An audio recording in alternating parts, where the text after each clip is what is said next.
everyone, and welcome to another session of mediations. I want to thank all those who are present with us in this room and online. So before I begin talking a little bit about what we are going to see today, I will do the land acknowledgement. So welcome everyone to the second mediations.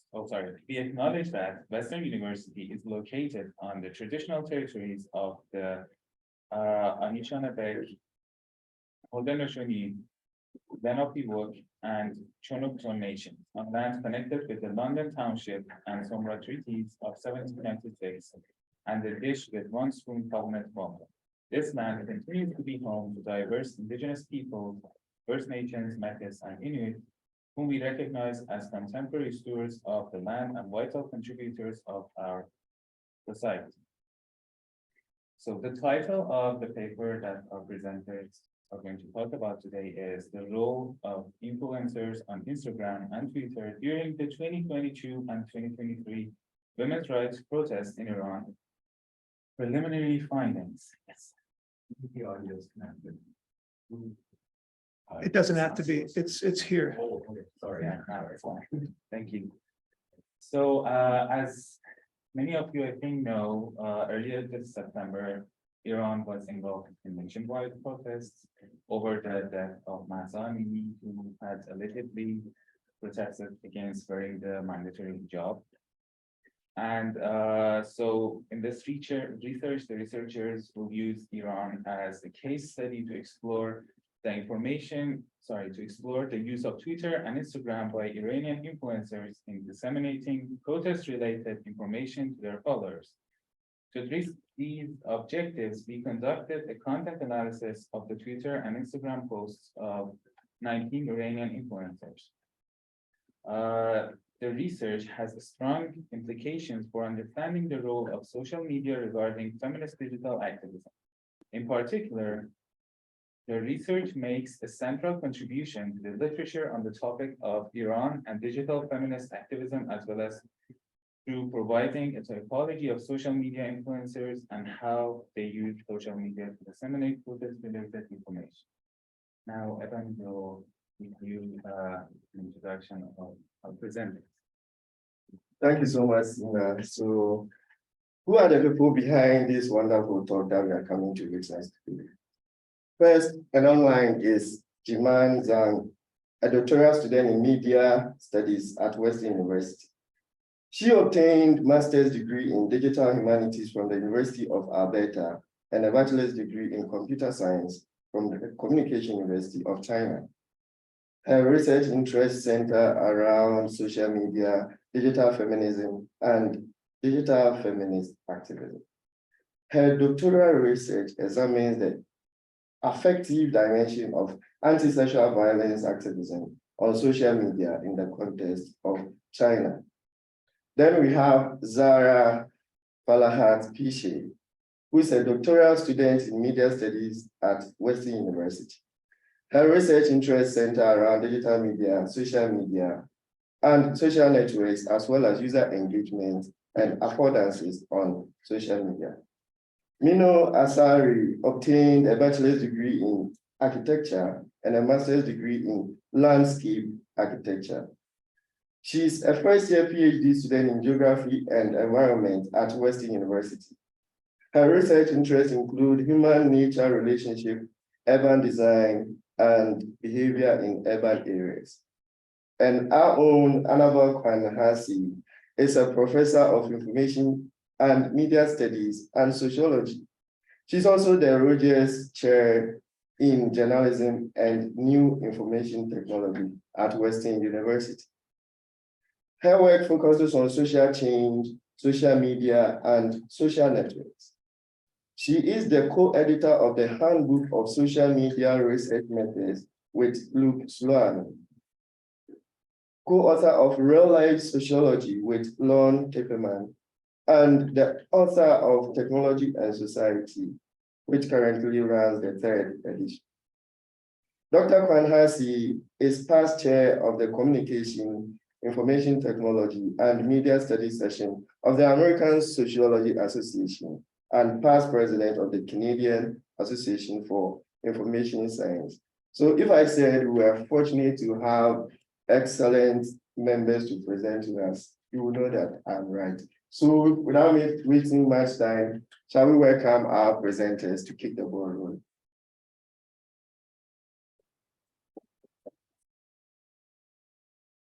Hello, everyone. It's very exciting to be here today, and thank you so much, Evan, for the kind introduction to our team. So to start, so I'm Annabelle. So Sarah, Neil, Molly couldn't be here, and Yinman is online. So we're a very diverse team, so from different backgrounds, very interdisciplinary. And we're extremely kind of fortunate to have two Iranian scholars that were able to join our team for a number of reasons. One, understanding a difficult, complex topic like this requires really a deep understanding of the historical, political, religious context that, as a scholar, like I wouldn't be able to bring that to the project. So just want to make clear that we each bring a different, perspective, expertise, but also embodied knowledge to this project. Additionally, a number of us are global South scholars, so we feel really, this is a central piece of the work for us. So we feel that often global South perspectives are either ignored or not covered deeply. So this project for us kind of re-centralizes that kind of work, right? By focusing on protests in the global South. The other important thing to us is that, we often take freedom of speech for granted, right? So some of the projects that we're interested in is kind of juxtaposing, the openness of social media, kind of the idea that everybody has a voice, that we can all express, our thoughts or protests, with the reality of, being an activist within the context of, state censorship. So this is a larger theme of our research team, is to juxtapose this. And within our team, we're particularly interested in feminist activism. So how does feminist activism occurs in context of state censorship? How do you manage the censorship? What are some of the complexities here? So today's presentation is structured as follows. So I'm going to start with the introduction, then we'll continue with the context, the background, some preliminary findings and conclusions. So as you can see, I want to really stress that this is work in progress. So we're really looking forward to feedback as well as we move forward. We do have a presentation at the Canadian Sociological Association forthcoming. So any feedback you give us today, hopefully we'll be able to implement moving forward.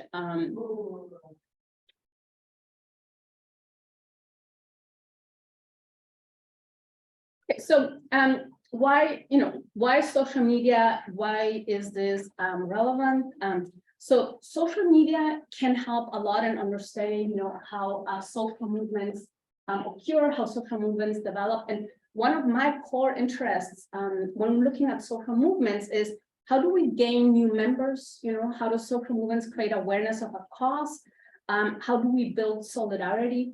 And a lot of my work concentrates on digital networks. So social media, being digital.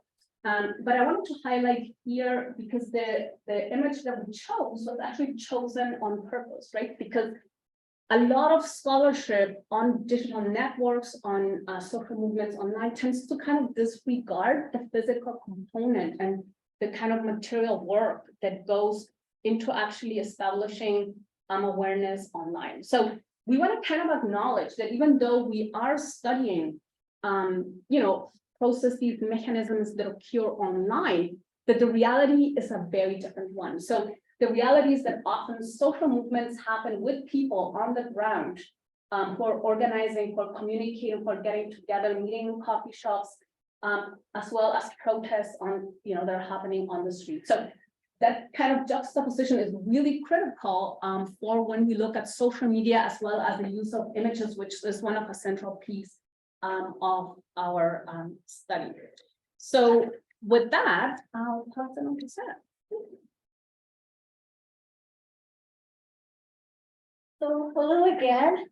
Almost all of you know me, and I don't think there would be anyone who hasn't heard of the protests since September, because we have talked about a lot about it in the class, on the media. So before we go into the research, I want to talk a little bit about the background of Iran and why it is important that we do research on this background. So in the Iranian context, it is said that Iran is one of the most oppressed countries in regard with the freedom of information and freedom of speech. So it doesn't only just, it isn't limited to only media. On the street, on the in the society, everything, it would count as not being free. So if you're using internet, when you're searching something online, you may encounter a page suddenly like this coming up. It shows that the website is blocked or filtered. So if you close the website, okay. If not, after like 17 seconds, it will just open randomly one of these links and will direct you to some pre-established content. So people have been using a lot of VPNs to combat this situation. And also, although it's the freedom is not that much for the speech, people have been protesting against the government, against some norms that they don't like. So we have had a lot of different protests with different levels in the past decades. The prominent ones are in 2008, 2019, 20, which was the most recent one, and again in September 2022, that is ongoing now. So in Iran, women are kind of considered a threat to the government, to the established ruling party. So they are being limited based on some policies, which the most prominent one is the dress code that we have. And if you attended last week's mediations talk about necropolitics from Andre Wolmer, it is a kind of restricting women, restricting people, and deciding about what they need to do. So we have had, despite all of these, a generation of young people, women that are feminists, and are trying to fight back against these norms. Like after the protest, removing your headscarf in class, which is not very normal, especially in a religious class. So people have been fighting back. And also about social media, as I said, it's not free. We have different social networks, but mostly are banned and filtered. So we don't have Facebook, YouTube, Twitter, all of them filtered. And Instagram was okay. We were using it. After the protest began, it was filtered. And like recently, it has been unblocked. And so people use them for different types of activities. One of them is getting news. So you can find unbiased news on social media. So as I said, people are using these networks based on VPNs to get news and also to share news and show the world what is happening inside the country. And so social media have assumed two roles.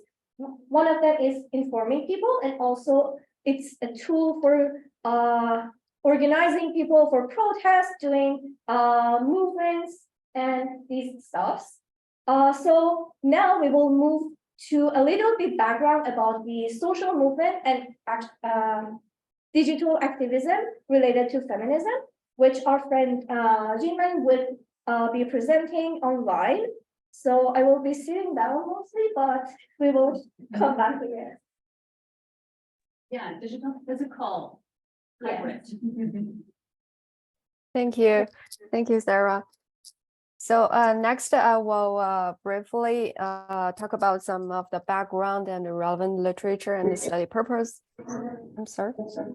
Study purpose of our study. So our study is situated within the literature of digital feminist activism. As Annabelle and Sarah just have presented, feminist activists across the world have used social media for various political purposes, like to share personal experiences of sexual violence in Me Too, to raise awareness of structural inequalities and to form community and solidarity, etc. Yet scholarship on feminist activism has been criticized for a lack of diversity in perspectives. And critics focus on how scholarship on white, middle class, and cisgender women dominates. And addressing this omission, some studies have explored the potential of digital feminist activism within varied geographical, social, cultural, and political context, and documented contextualized feminist activism practices and the experiences of activists, and also the social political implications. And within the repressive Iranian regime, as Sarah just mentioned, social media is an agnostic arena where feminist activists communicate information, raise awareness of injustice, and form a transnational community and solidarity, and also develop resistance strategies. Feminist activism in Iran also bear context-specific disruptions, such as threatening participants with disclosing their anti-regime tendencies and real-world identities, which is a tactic often associated with the restrictive social political condition of the Iranian society. And our literature review also concludes that there is a significant gap in our understanding of how digital feminist activism develops and unfolds in authoritarian societies like Iran. Well, there is some scholarship on feminist activism in China, but still Iran is an understudied case. And to fill this gap, our study aims to explore the ongoing Iranian protest. Next page, please.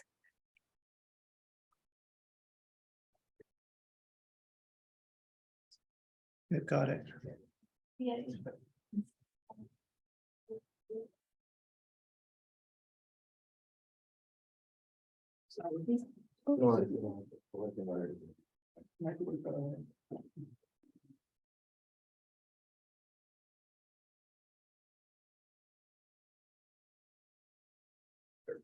Oh, thank you, great. So given the visibility and the power that influencers have, scholars have started to look into the role of the influencers in digital activism. Zainab Tafiki defines influencers as politically motivated actors who successfully use affordances of social media to engage in presentations of his or her political and personal self to garner attention to a cause. However, not all influencers participate in digital activism with the genuine intentions, which may result in individuals consuming influencer content to develop misinformed opinions based on influencers providing false information due to their extreme or radical points of view, which may subsequently alter the narratives surrounding the movement. Therefore, it's important to study influencers, their role in digital activism, and how and in what way they use social media to shape the narrative around particular social movements. And despite the complexity of influencers' role in digital activism, influencers in digital feminist activism has yet to be fully understood. Well, some studies distinguish influencer from micro celebrity and celebrity others tend to view influencers in an encompassing way that includes traditional celebrities, famous public figures, and media organizations who have gained symbolic power from their professional fields and can transfer those power to feminist movements. And in comparison to the engagement of traditional celebrities in digital feminist activism, we know much little about the role of influencers and how they engage in digital feminist activism, such as their various personal, social, political, and or economic aims, which can drive the movement's trending. And often influencers' online activities are subject to regulation.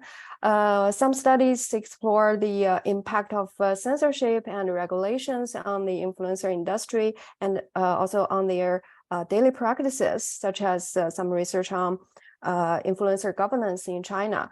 Our study examines influencers' engagement in digital feminist activism under a strictly censored digital space in Iran, where their practices may present greater complexity, so must be understood within its specific cultural, political, and social context.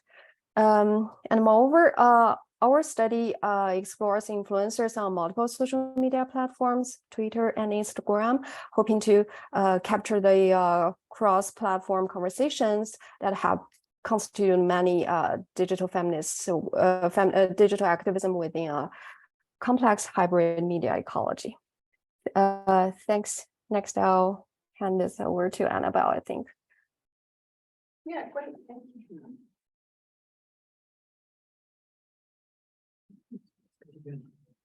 Great. Yeah, so I just want to highlight that Allison Young and myself, we were amongst the first scholars to kind of call for more kind of comparative work when it comes to social media. So when we were working, about 2000 and something, most of the scholarly work looking at social media tended to be fairly myopic and looking at a single platform. So when we were doing this kind of work, we felt that there wasn't enough really that took a kind of more of a comparative work, because rarely are social media in isolation. So our work continues that earlier work that call for more, comparative understandings. There's of course some complexities with that, and we're happy to talk about that in a Q&A. So we decided that we would, I always really enjoy theoretically informed work. So as we were going, kind of trying to figure out the more details of the study, we decided that we needed a better understanding of who is an influencer. I mean, we all want to be influencers. I'd love myself to be an influencer, but we all know how difficult it is to actually garner followers. And the other thing that a lot of this is a lot of work, whether it is related to protest or, scholarship and so on. Being an influencer is a lot of work. So we went into the literature on influencers, and there's a lot of different approaches to this, but we ended up settling with Robaldazzi and Capriello, and we looked at it in terms of three main dimensions. So what this helped us is kind of to bridge the literature, what we wanted to do in a study with the empirical component, because one of the core things we needed to do was just to decide, well, who are we studying, right? Like, who are the influencers that we'll be including in our study? And we wanted to be as impartial as possible in terms of that decision making. So reach, relevant, and resonance were three of the core kind of criteria that we employed, and I'll talk about that a bit more in a minute. Secondly, it's important to know that a lot of the work that looks at influencers is, I mean, that's not surprising, because when we look at influencers, often this is kind of intersected with more capitalist, interests in terms of products and so on. So really finding a good typology that would look at protest wasn't really possible. So we really see as an important niche contribution of our scholarship to be able to study typologies of influencers in the context of protests. Now, to do that, we looked at existing models. So one of our core aims is to see will these models hold true in our empirical data, right? So this is what's coming out of the literature. This is what is influencing our coding, our empirical work. And the big question is, will we actually find that these theoretical notions developed, again, in other areas, right, within marketing, will hold true when we translate them into empirical work around influencers in the Iranian, specifically in the Iranian context. So we decided to look at a second, but we're still kind of navigating this, whether these are two papers or one. So we look forward to your feedback. But the second theoretical framework that we built on was the microblogging functions developed by Loeffler and Saxton. So this is theoretical work that Charlotte now and I have used previously. So it was very successful. We studied specifically organizations that are women focused, so again, with a feminist lens, and we tried to understand what were the functions of their Twitter activity during the COVID-19 pandemic. So how do they reach out to women? What kinds of information do they send out? So we thought this could potentially work in terms of trying to understand from an empirical standpoint, in theoretically informed work, what are the functions of the influencers' posts, right? So this will allow us to theoretically examine that. So the theoretical framework postulates three different kinds of functions of these posts. So while this was developed within Twitter, so that is another big draw of this theoretical work, is that it's empirically driven. So they studied Twitter posts, and they found that the majority of posts can be categorized in one of these three domains. So they're either information-based, community-based, or action-based. So we felt this translated well into the area of protest, because when you're engaging in protest, you're either trying to disseminate information about the protest, about the cause, but you're also simultaneously trying to build that community and solidarity. So a lot of the work of social movements is to create a community, to create solidarity, so that you have movement members that will join and be part of the movement itself. Finally, in any social movement, of course, action is a critical piece. And so in our previous work with Charlotte now, we found that action was the least likely function used by these are nonprofit organizations that we studied. But we felt that within the context of Iran, action could be a big function of the social media, because you want people to mobilize on the streets, you want people to disseminate information, to talk about the protest, and all of that. So this is the theoretical work then that informs our study. So I'm going to briefly talk about the methods. So the methods was really a difficult part of the development, and the more we thought about it, we kind of realized that we're working here in a very sensitive area of research, because as previously mentioned, this kind of activism is happening within an oppressive kind of social context and political context. So as scholars, we felt very responsible, like ethically, in terms of how we would move forward with the project. So one of the things that we realized quickly is that we didn't want to further jeopardize or potentially put in a situation of harm any of the kind of activists that we included in our study. So after much careful consideration, we realized that influencers could be a particularly fruitful and empirical way of approaching the dissemination of information online by activists. First of all, influencers want to be seen. So that is a really important component of the study here, that influencers, just by the magnitude of followers that they have, the reach that they have, they're putting in a lot of effort into disseminating, their accounts. So we felt that meant that probably they were already, if the regime was interested in, an activist, they were probably already known. So we wouldn't be harming anybody. We wouldn't potentially create greater awareness, around their activism than what was already out there. So again, we decided to use Twitter and Instagram because the data was readily available. And we decided to start the data collection from the very beginning of the protest. So this we felt was a really important strength of our research design. And I mean, we have an amazing team, I must say, and the data collection has been ongoing. So this has been a massive project. I just want to kind of explain the data volume that we have here. So we've been following basically the protest from the initiation throughout to almost today by collecting data almost on a daily basis on the activity of, the influencers on these two different social media sites. Now, our data collection is both a combination of, kind of like a more tool-based approach, automated approach, combined with a more manual coding approach.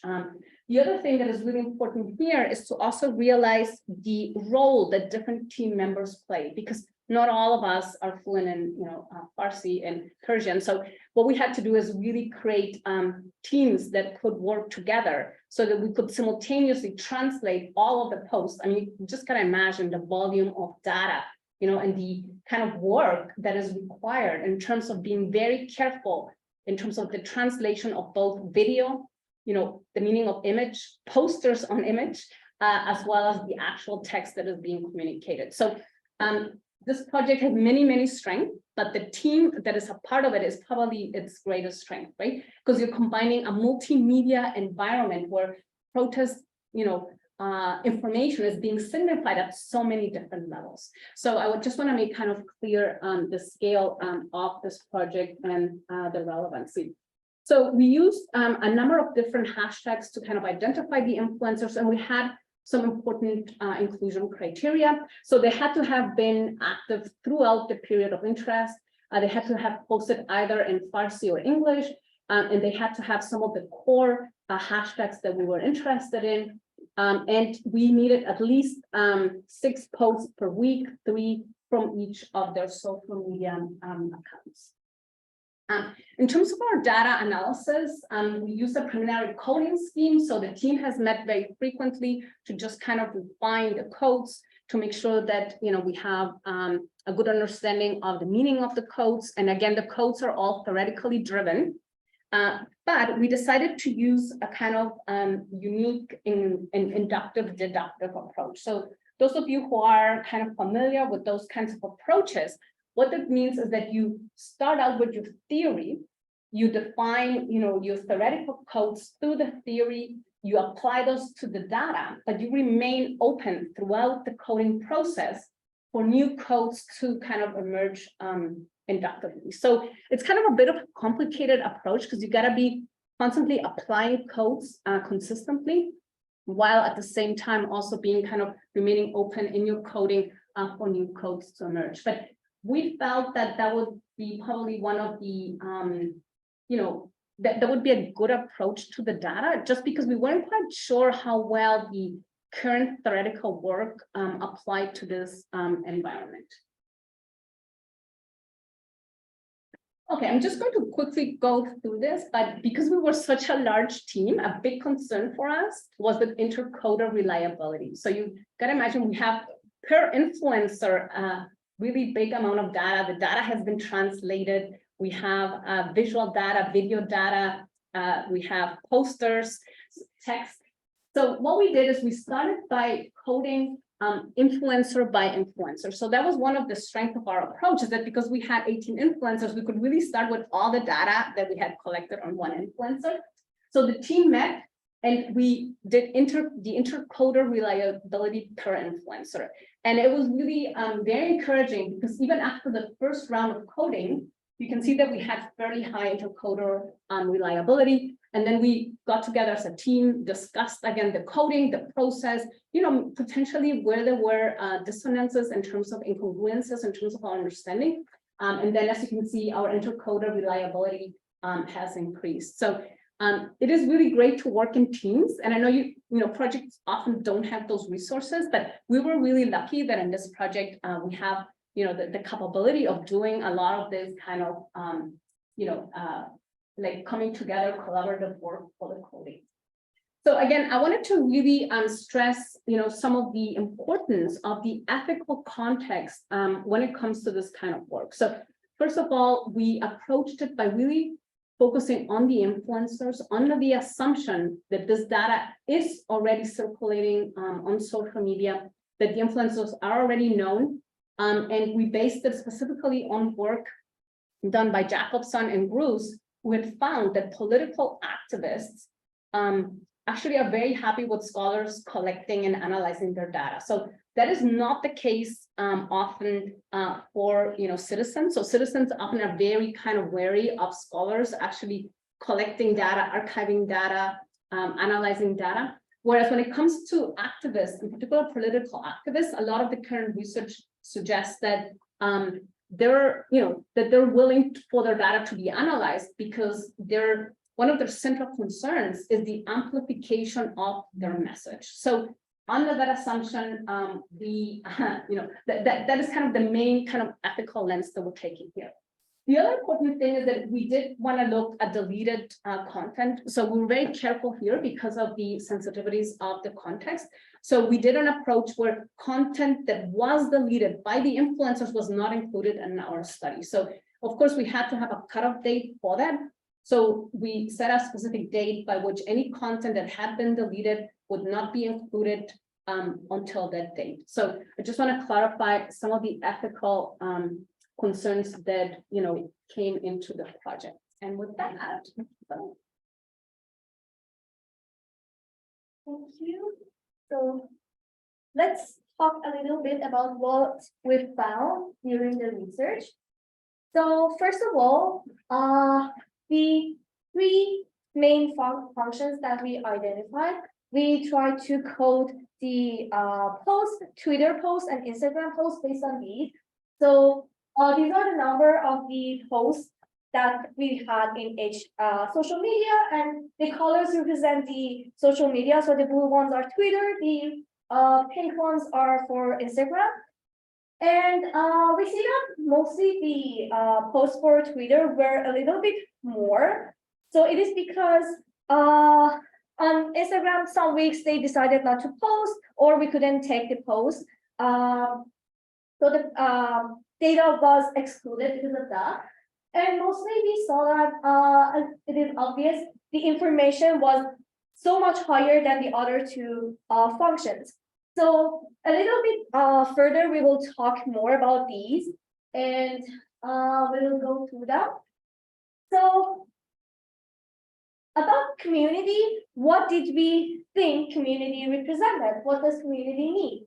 So when we are talking about wanting people to be united, coming together, and showing solidarity, that would be considered community. And also it can be like in the individual level, asking people to come to the streets or do something or be united together, or in the higher level that would ask political leaders to be united with the people, do something. And also there was something that is showing us versus them, kind of separating the two groups. And as an example, it is a post from Twitter from the first influencer, and it is saying that we are united than before. So the next one, again, community. We want to show that in this time of hardness, we are together, and also we want to share our ideas. So it is another example of our influencer 4. If you want to read the translations, you can read it. It is telling people to be united, and also there's something asking people to do something, as calling them to action. So this would fall into the category of action too. It is information and action, both of them. We will talk about action a little bit, but we would talk more in the questions and answers part. And if you want to know more about action, you can ask us, we can discuss about it. And also I can show you some examples on the slides related to action. but basically it is calling people to do something. And the third criteria about information was sharing information about the protest, about something going on, something happening. It could be in the form of stories, posts, reposting data and content from other influencers and people. And the second influencer from Chelsea Hart, she's informing people of what is happening, and she's sharing the information and news about the events. By the way, if you want to know more about the protest, she's a good influencer to follow. And also they're sharing different content and information about how they think things are, and how they see the protests and movements.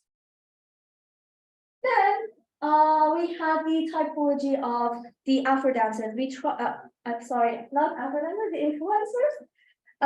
So we try to categorize these influencers based on those categorizations that we have: media pro, aggregators, and fashionista. So we will go through these influencers, 6 of them. We have 18, we only coded 6 so far. So we only will present the data about those people. So the first one is a famous soccer player, and he was considered passionista. He was passionate about the content, the movements, and also he was sharing what he could with people. So he's an aggregator too. And one thing that I want to mention about these influencers is that out of these 18 influencers, 16 are out of the country, only 2 are inside.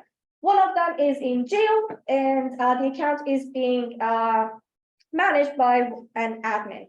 So all of these people will be outside the country, and we will talk about them. So the second one was Chelsea Hart. She created her own content, stories, videos. Also, she was passionate about this, and she was sharing the information. And the third one, also an influencer about photography. And so I tried to use the pictures that are represented under social network profiles, so it would be easier to identify them. And I wouldn't go through all of their categories. So the fourth one, former police officer, and he's also in 3 categories. This one, the rapper that I mentioned, he is in jail now. So the account that is being managed by the admin falls into 4 types of the categories that we identified. And the last one is also actress, and she's an actress and also engaged in social movements. So she also falls into 4 categories. And so based on the background of the literature, we saw these 4 groups of categorizations, but what we found was that not all the, they aren't separate, these groups aren't separate, and there is like something, an overlap. People can fall into all of them, 2 of them. It really depends on how they are doing things. So that was one of the main findings that we had in this research.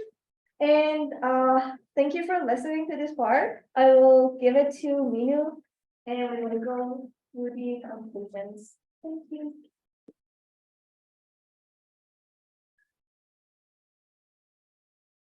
Yeah. Let's review what we talked so far, and see what we found and what our next findings would be. First of all, I want to talk about why Iran is a rich context, is a rich case study, and a unique context for us.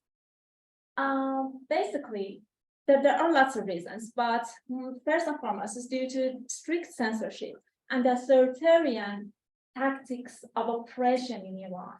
And more importantly, Iranian women have always considered as a threat for the Islamic Republic. since 1979, just after the revolution, when they started protesting against the mandatory hijab, leading to restrictive rules against them and some mandatory dress codes.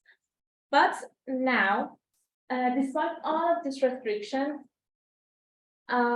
there is a feminist movement of educated Iranian women, mostly including Gen Z, is emerging in Iran. Yeah, about the roles that social media played, as with other social movements in the world, social media has played an instrumental role in Iran's 2022-23 protests. And influencers use social media as a key role to disseminate information, to inform and educate people both inside and outside of Iran. Specifically, it actually social media provided a platform for people outside of Iran, like the diaspora and even foreigners, as you saw, to get involved in the digital feminist activism, as well as get informed about what's going on in Iran, and more importantly, be the voice of Iranian women who are trying to expand their rights for freedom within Iran. And they also help to scale up the social movements internationally. That was really important for Iranian women inside Iran. And based on our findings, social media actually influencers use social media to reinforce the functions of community action and information. And actually, in this study, we start to examine the roles of influencers in actually shaping the narrative of the protest by exploring their potentials in catalyzing the movement, as well as how they can mobilize their followers. And actually, our findings suggested that our preliminary findings so far, based on the influencers so far coded, most of the influencers use social media for disseminating information and expressing the sense of community, and less for action. Of course, there are some exceptions. For instance, there was some influencers, as I coded, like they were using social media to just call people to join the protest and everything. But that's an exception so far. And last but not least, I need to mention that due to the diversity of the influencers, of the quite diverse, and they do not neatly fall into the Ryan's typology, so its typology was not applicable to our influencers, to our study. So our next step would be coding the rest of our influencers, as well as developing a new typology that best reflects the narrative of the protests in Iran, and best reflect their involvement in digital feminist activism under censorship. So yeah, and in the end, I want to mention that this work is supported by FIM's FRDF grant and by the Social Science and Humanities Research Council of Canada. And we all thank you for being here, for coming today. And we really look forward to the questions or feedbacks you might have. Thank you.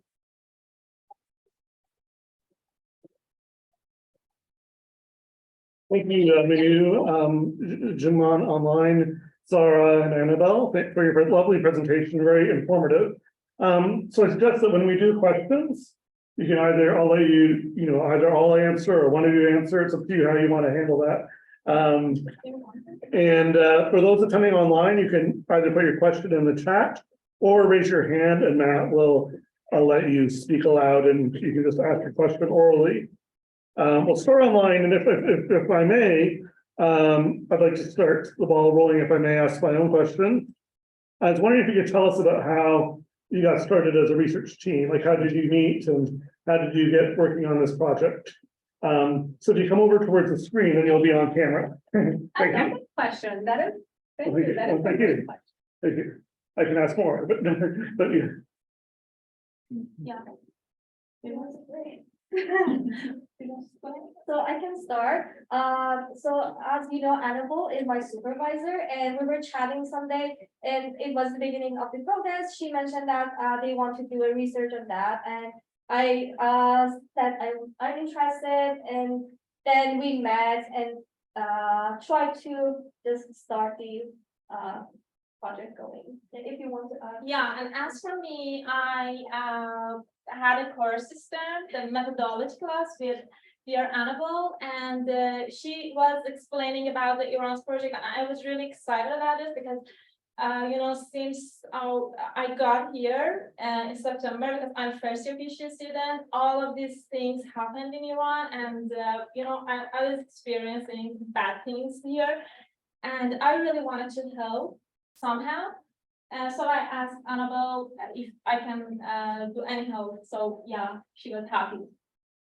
for me to join. Well, thank you very much. And it's a very, very topical project, obviously. So and I'm very glad to I don't know, doing this. anyone wants to say anything? Yes. Oh, thank you, Annabelle. Yeah, because my PhD research has to do with digital feminist activism in the context of China, and I see there are a lot of similarities and also nuances of digital feminist activism in the Chinese context and also in the Iranian context.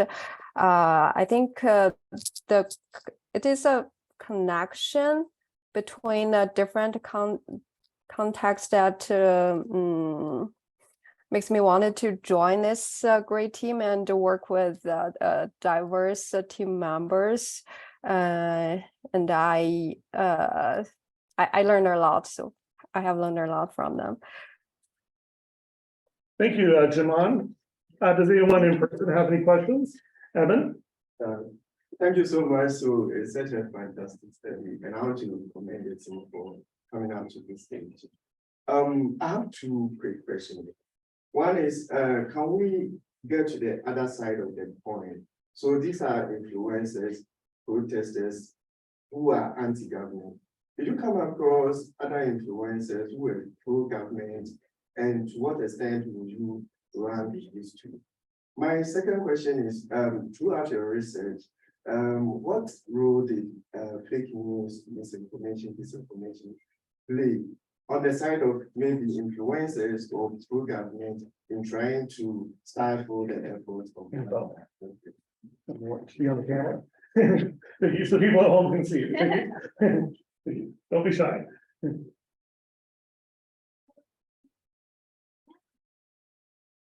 So about the first question, I think we weren't going to consider those influencers, maybe because we only focus on the influencers that are anti-government, because this movement is an anti-government, and maybe personally I was like biased against not choosing pro-government influencers, but we haven't considered them so far.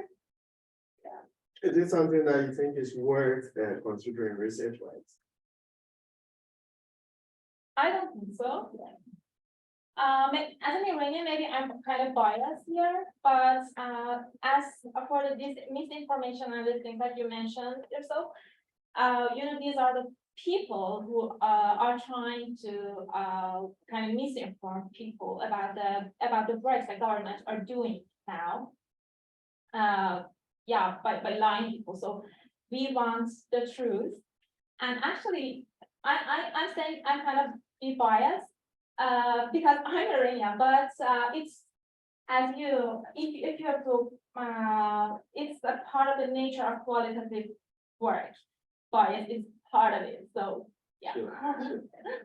No, I think just to add, I mean, there tends to be, when you look at the social movement literature overall, there tends to be a kind of tendency for scholars to look at what we call like positive social movements that create positive social change in society.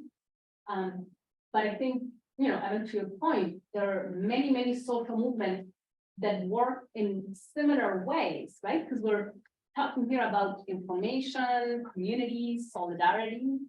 I mean, these are larger mechanisms of social processes, but they can be applied to any cause. So, I mean, another one of our team members, not of this project, but is looking at the freedom convoy that happened, in Ottawa. So, I mean, clearly there, you can use similar processes of information, community, and action, to mobilize a group or to create collective action, as we call it, towards a wide range of causes, like toppling the government, right? So I think your point is very well taken. I think it'd be certainly interesting to look at that and to see what is the counter narrative, because in our work on Me Too, we have identified what we call like a backlash. So often, as we see a social movement garnering kind of awareness, garnering momentum, there will be a lot of counter voices that undermine the movement in many different ways or move the movement into different directions. So I think that that'd be very worthwhile studying. I think that, I'm going to give like the more, I don't know, the political or we kind of narrowed a little bit the scope here in terms of our more feminist kind of angle that we took, which is important in any study. But I think at the same time, there is, room for a different project that could look at that. I think that would be, very valuable. And in terms of the mis and disinformation, again, because of the theoretical lens that we took, we haven't coded for that. But in our Me Too project, for example, we did code for backlash. So we were very interested, from a theoretical standpoint, what happens when a movement gains momentum? What are the messages that are undermining the movement? And we did find a number of them coming from a wide range of places, and I'm happy to chat about those. I mean, they're kind of a bit different than this, but I think that you have to be, when you're looking at the data, you have to be very aware of that, of the backlash that happens, the voices that come in, and the direction, sometimes very subtle, but that they can move a discussion away from the main purpose of our social movement. So yeah, thank you. So, did you have questions on it? I have a quick question. How do you define action that with the theoretical framework? And in your content analysis, did you see the influencers trying to redefine the core concepts, or like what is protest, or what is feminism, or what is digital act, or like activism or solidarity? Because dress code is one thing, but then hijab has its own role in Iranian society, right? So some people want to wear it. So Yeah, about the last thing you mentioned, it is kind of misinformation that all people around the world are thinking. Hijab is part of Iranian culture. It's not, actually, it's not. Before the revolution, they were some people, actually all Iranian people, most of the Iranian people are Muslim. Some of them are really like to wear hijab, but it's not part of our culture. If you look at our history and our culture, hijab is not part of it. And it's something that governments or some people want the world to think about it. Yeah, and About the action, if you want, I can show you these slides. Okay, you can answer more until I find the problem slide. Yeah, I think action often is defined as a wide range of activities. So sometimes it can be a donation, like a monetary donation, or it can be going to a meeting. So it's actually a very broad concept that can be applied very widely in terms of the coding. Could you come across like they're trying to redefine what is feminism or protest? We were not coding for that. That's why theoretically informed research to me is always so important, because the theory guides how you look at the data. And it, in some ways, it limits you, because there are a lot of things that are interesting. And we're considering doing more research on this, so this could be really helpful for us, because we collected so much data and we translated it and read it. We're so familiar with it. So we think that there's an opportunity here, because as mentioned before, some of the data is already being deleted from the record, right? So we may, I don't want to say we're the only ones, but we may be, like one of the few that actually have a record, like an archive of what happened. So at this point, we think that it may be important to do, additional research, because so much work has already gone into the data collection and the data, I don't know how to call it, like organization, like this is because of all, it's a huge project in terms of the databases that we set up. So You already have the law. it works and very well organized. So I think that, questions like that could be important moving forward. It's just that because we were very theoretically driven, that was our core focus. So can I add something about action, what it represented? So action was mostly calling people to do something like signing a petition. It could be online or offline. Offline would be like going to the protest, calling people to go somewhere. And also online would be joining a community online, signing a petition, voting, anything, sharing information. It could take different shapes. And like it is an example of action that Chelsea Hart is calling on someone and wants people to be held responsible, maybe. So these kind of things would be considered action, and we have other examples too, but because of the timing, that would be, I think, enough. After the talk, we could discuss more about the examples. Perfect. As of now, we don't have anyone online. Oh, we do have one person. Yeah, if you Okay, want to click that chat right there. okay, thank you. Things can change in real time. Okay. Thank you for the great talk. This is from Nick Witherford, and a great project. Can you say something about the class background of the influencers and of the whole protest movement as a whole? Yeah, I think so. Taking a question online. Yeah, so that's a question online from Professor Nick Witherford. So I don't know which of you wants to speak to that, but I'll let you fight it over.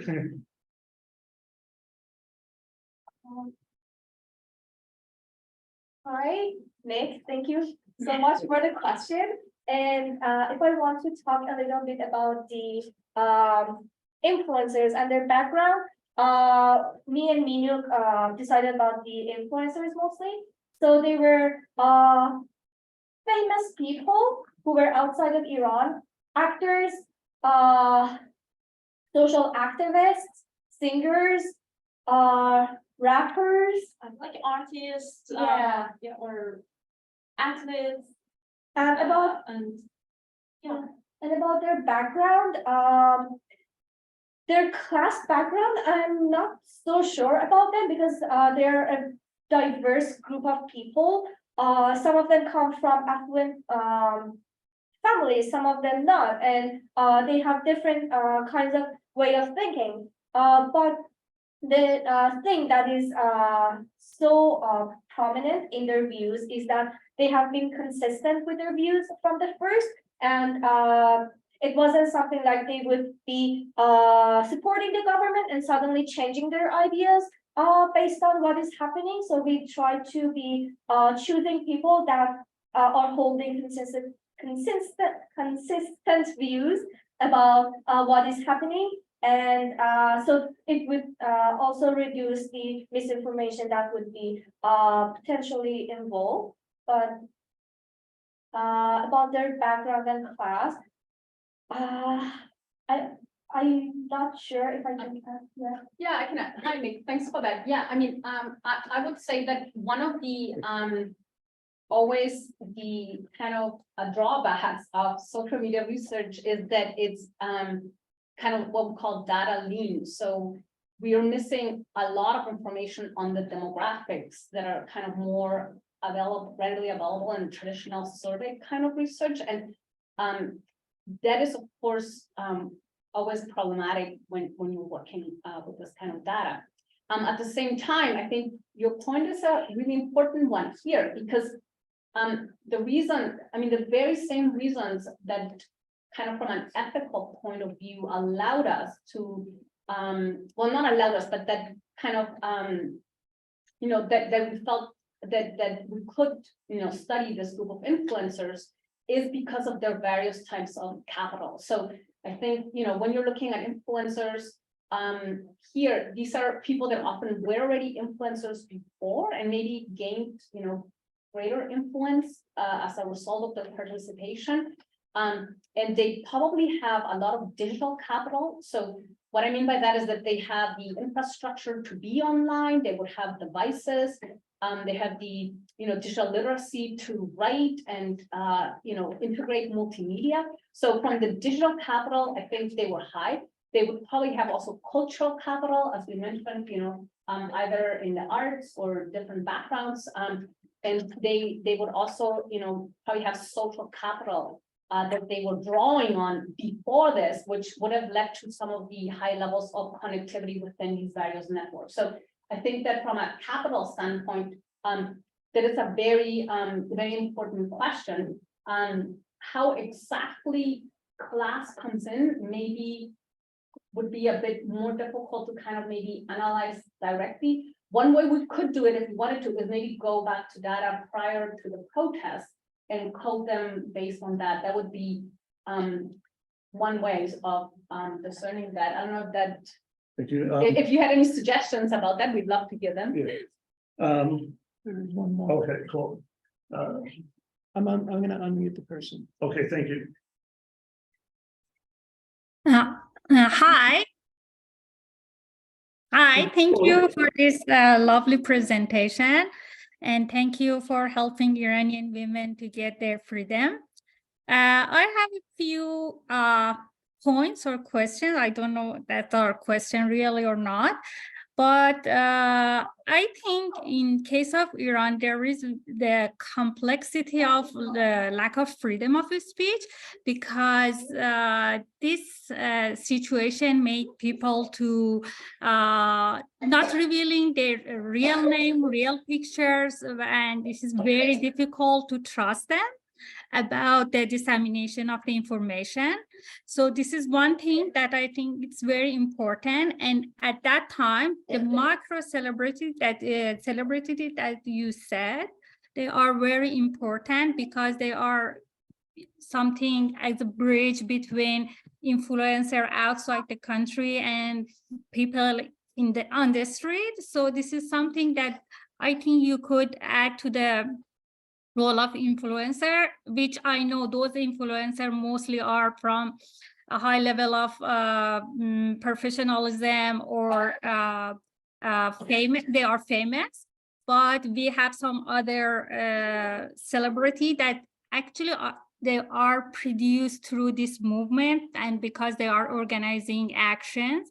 And I think to study the action part, you can rely on those macro celebrity. And the other thing is that when we are talking about action in Iran, we have to be careful because sometimes people cannot do what they want. So their freedom is manipulated with government because of the fear of, you know, getting to the jail or deprivation from some social advantages. So because of those threats, people cannot act freely. And I think there is some reconsideration about the meaning of action, or a celebrity influencer, because this is very different from what we learned so far. So, but again, it's a fantastic approach to talk about that and help people to know more about something going on in Iran. But at the same time, I think we should be a little bit careful about this concept. I don't know. This is my opinion. So anything that you could talk about this part, I really appreciate it. Thank you, Akram. You're welcome. Yeah, no, thank you so much. For nice to hear your voice. I completely agree. And what's interesting about your comment is that it resonates a lot. And sorry, I'm not really sure where the video is. It's right here. So that's why you've asked me to come over. You don't mind? I think Yeah, I don't know. And it really resonates with our findings from our previous research with Charlotte now, who's also, I'm yesterday's student here, where we found that action had to really be redefined and reconceptualized during COVID-19, because of course, nonprofit organizations who are women focused tend to do a lot of work, in the physical world. So when you talk about action, a lot of that would be like, support, meetings, calling, for example, for volunteers would be a critical part of what nonprofits would do, like ANOVA, for example, here in London. So we found that there was very little action in the data set because, of course, with the restrictions and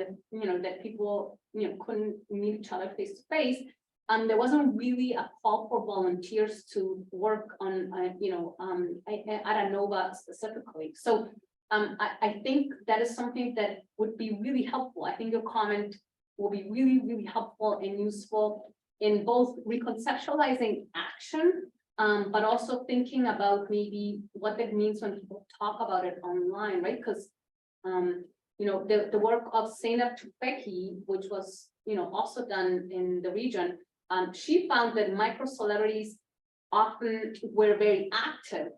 They were very, very high profile activists, and the micro celebrity protected them from the oppression of the regime because they were well known, and the regime knew that if they tortured the person or imprisoned the person, that would be internationally known. So I agree. I think that that's something we need to look at more carefully in the data. No? Yeah, and about the first question about considering the micro celebrities, we all actually were considering them. We identified some people, but we decided to first continue this research on the people that have the known public figure, and also their profiles are public and we know who are they, we have their pictures. So maybe for the next research we can focus on those people that aren't showing their identities, but they would be really useful in the movements. Thank you very much. Okay, in person we have lining up Bernard, Jack, and Professor Peter, and so we'll do it in that order. I don't know if that's the order that it came in, but that's the order we'll go in. And we need to do a hard stop by 6. So let's bear that in mind as we ask and answer, if you don't mind. But Bernard, I know it's ironic coming from me because I'm very long-winded, but Bernard, thank you. Thank you. Yeah, I'll be very quick. Thank you for a great talk, first of all. Yeah, I was very curious about the demographics of the influencers. If you have an overview in terms of, especially because it's a gender-based cause, I was wondering if you have an idea of, I know it's hard to infer gender from the photo, but if you have a general idea of that, especially because I'm guessing it's going to come across in, especially the community post where you're trying to build solidarity using the word "we" to refer to this movement. But I wonder if that comes across differently with insiders versus supporters of the cause. And second, sort of related thing is, I wonder if you're able to look at this in terms of chronologically, sort of if certain things are coinciding with events that are happening. For example, an increase in action related posts after something happens, for example, or right before something happens. I was wondering if you consider those. for the influencers and the genders, we have both male and female. They're kind of like 50% male, probably 50% female. I don't remember the exact numbers right now, but we have of both genders, and also if you don't want to consider the binary, we have people that aren't limited to the binary genders. So we're considering that, and it is both a movement for women and also a movement for people of Iran. So I think maybe one of the criteria that we decided to choose influencers that are male too was because it is referring to both people of the country too. Yeah, I think one big question was things happened after in reaction to the posts.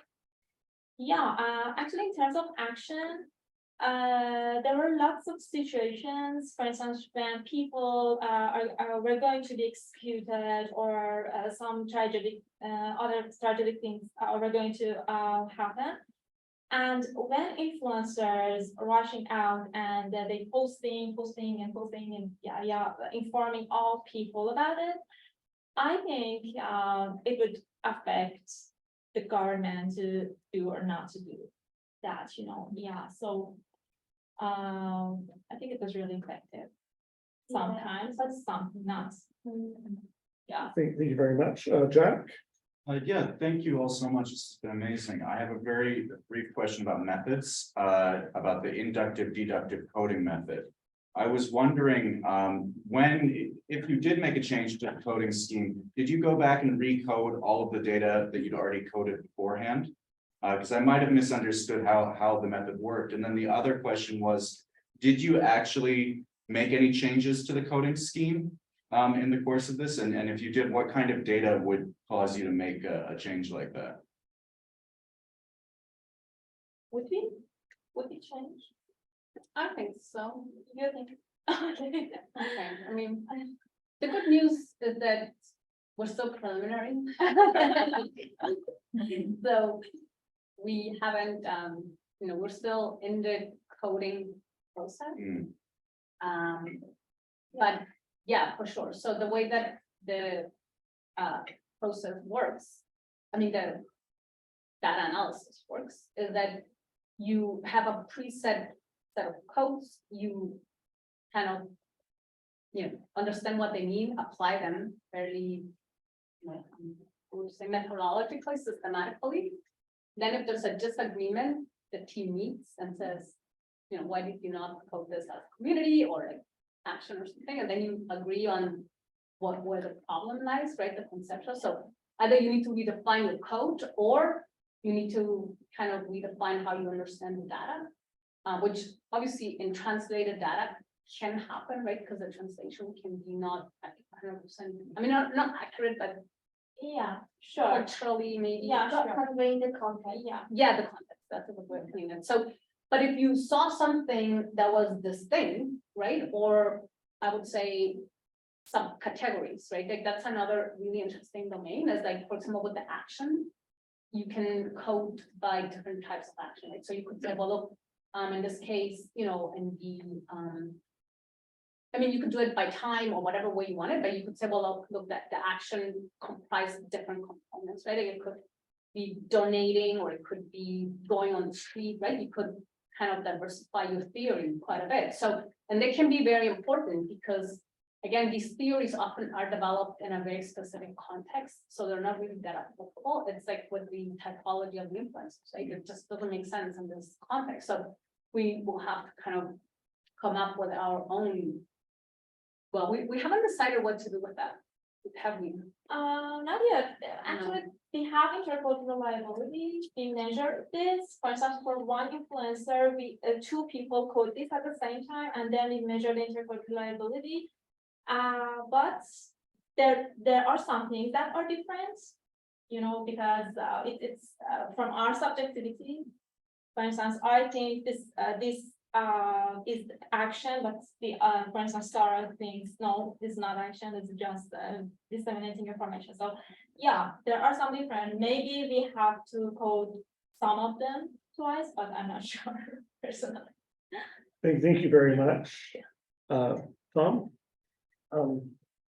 Yeah, excellent study and really interesting questions. I enjoyed this whole discussion of action, not least because yeah, I'm interested in what we do about authoritarians worldwide and authoritarianism worldwide, because most places they're a minority movement.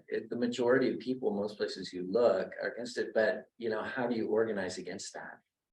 Is and that the question of action sort of brings that up in a fine-grained way. I mean, that's what I want you to figure out for us, right? No problem, you could do it, yeah. But what that left me thinking was sort of where are the categories? Are they in the minds of the influencers? Are they in the minds of the audience? Are they somewhere in the interactions on the street and in the political situation? It's like, maybe I shouldn't say where is it, where are they? It's like, how are they most salient? Those categories, like sociologically. Like the typology, is that what you're? Yeah, the typology. Yeah, sure, yeah, I mean, the good thing about it is that it was empirically developed, but absolutely, it's coming from a text, right? So I think that is very important that they're sociologically coming from social media. So yeah, those So wild I and mean, shifting texts that we call social media, yeah. which is part of the advantage of harvesting social media data, is that you have a lot of that volume. But at the same time, I think like there's no, I mean, how would we know if somebody calling for action, what that exactly means, right? Like we don't know, like we only know what it means as a tweet. If that makes sense, like it's because we don't have interviews, we don't have any focus groups, so we can't really kind of Right, ask for it's the, hard to generalize. for the meaning. We can't really figure out what is the, that's why I'm a big advocate of mixed methods, because in that way you can actually use the trace data and say, well, and then there's actually Canadian work that does exactly that in the area of protests and social movements in Quebec, where they talked to the student movement that was happening in Montreal. And they asked the activists, can you show me what you tweeted, right? And they show them and they ask, okay, well, exactly how did you tweet that? When did you tweet it? What does it mean?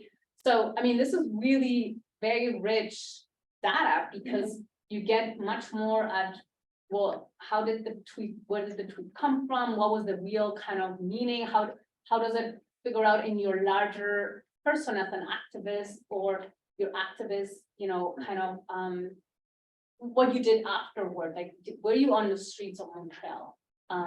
And I was actually there. It was crazy because when I read the paper, I was like, I was there. I was scared. The activists were very, I was like, you know, but I feel like that is the strength of some of those methods. In this case, we don't have ethics. But if you have a suggestion of how we could get at that, right now there are theoretical concepts that we have a collaborative understand meaning of what they mean in our heads, right? That we apply to the text, and then the text contests some of that, right? But at the end, we don't know what the influencers themselves actually really meant. Thank you, Annabelle, and thank you, everyone. I hate to Can I just please do, yeah. personally, I'm all for speculation, and you do have people, you know, who, you know, you guys have experience in Iran, and so I think, you know, at some point we're all just human beings trying to figure out what other human beings are thinking, and that's the name of the game. So, but yes, there are plenty of people who would say my work is nothing but speculation and sort of like extended op-ed. So Yeah, I understand that it depends on who you're publishing for, but. No, but using interviews, that is a much stronger. Well, Yeah. that'd be fascinating, but, I think you guys know stuff, yeah. So, right. Can I ask a little bit something? Oh, yes, So I sorry. think one of the strengths that we have in case of that is that Minu and I have the background living in Iran, so I can guess what the post would be about or what we perceive the people asking us to do. So the thing that we have done is that we have divided the coding part.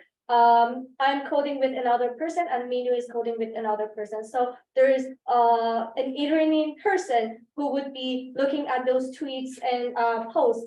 So it would help to moderate the views and how we perceive the posts. Yeah. I really agree. Iranian women, Yeah. yeah. We're yeah. a great team. Yeah. There's a lot there, and I like what you mentioned about mixed methods research and back from Iran, and so you're familiar, and also Manu, I like what you said earlier about how like we just assume in North America, your job has always been a compulsory item, but it's not, and that's very recent history, like 1980. That's not our fault. And in some of our life, I won't say who's, but yeah, so there's a lot there, and so it's very topical research. So thank you very much. I would like to thank all those on the mediations committee. This is our last talk of the year and of the season. Co-chair Evan, the strong and ever faithful Sina, as well. Avery joins us from Toronto. She makes the outstanding posters, so it saves me from putting up stick figures throughout the building. And I'd like to thank Gradcast, which is the radio show Radio Western, showcases graduate student research, and they put in the plug for mediations the past month. I've been, hey, do you mind mentioning us tomorrow? Okay. And also like to thank the Students Graduate Library, Melanie Mills, Kendall Sturgeon, and Bree, one of this year's library assistants who did the social media promotion. I would especially like to thank the Faculty of Media Information Studies, or Information and Media Studies, SPINS here, Dean Lisa Henderson, for enabling us to buy snacks that we can enjoy. And I would like to thank Matt Ward, our AV guy, for all his work and his patience. And I would like to thank especially today our presenters, Juman Online, Zara, Annabella, Manu. We've had the world now is a hybrid world. Not only have we had this term a hybrid audience, we've also had a hybrid presentation. I didn't know that today coming in, but so this is quite exciting and a learning experience for me. So thank you much, and let's give them another round of applause. Thank you.